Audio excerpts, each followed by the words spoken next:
States education system has absolutely whitewashed slavery. It is far worse than anything you could ever imagine, than anything you were ever taught. They put human beings in the zoos for entertainment. In 1906, a man named Benga was placed inside the monkey house at the Bronx Zoo as a part of what was essentially presented as a missing link exhibit. They had signs on the exhibit suggesting that he was a part of evolution and that he was closer to monkeys than to people.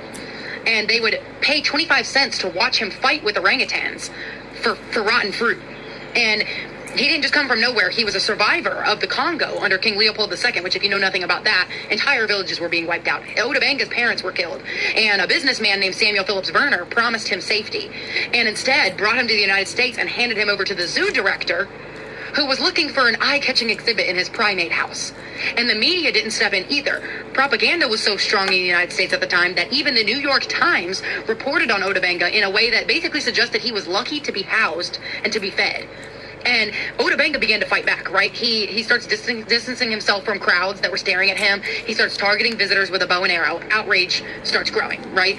Especially from black communities and black pastors, specifically in Harlem. And this public pressure is what finally forced their hand, and he was released. And he gets sent to work at a tobacco factory in Virginia. He changes his name to Otto Bingo, trying to fit in with American life. But his only dream was to return home. He wanted to go back to the Congo. But because of World War I, that was impossible. So he gets depressed, and he never fully recovers. And in 1916, he shoots himself with a revolver and kills himself.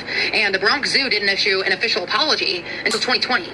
And he wasn't the only one placed in zoos for entertainment in the United States. In the 1904 St. Louis World's Fair, over 1,000 Filipinos were placed on display in fake villages. The United States was trying to showcase its new empire that we bought from Spain, the Philippines, as a form of propaganda. So they buy a 47-acre Philippine reservation, and the goal was to make the Filipinos out to be uncivilized and justify why the United States needed to rule the Philippines. So they forced them to perform and to act primitive, and even made the Igorot people repeatedly kill and eat dogs in front of crowds because it shocked the white Americans. And it made people think that what the United States was doing for the Philippines was a great thing.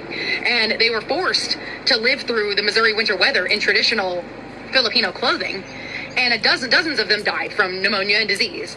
And if you think this is ancient history, it's not.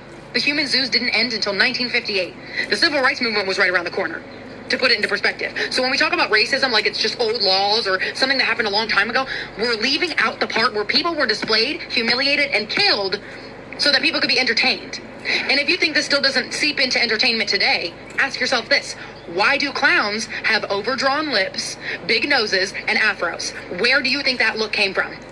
It traces back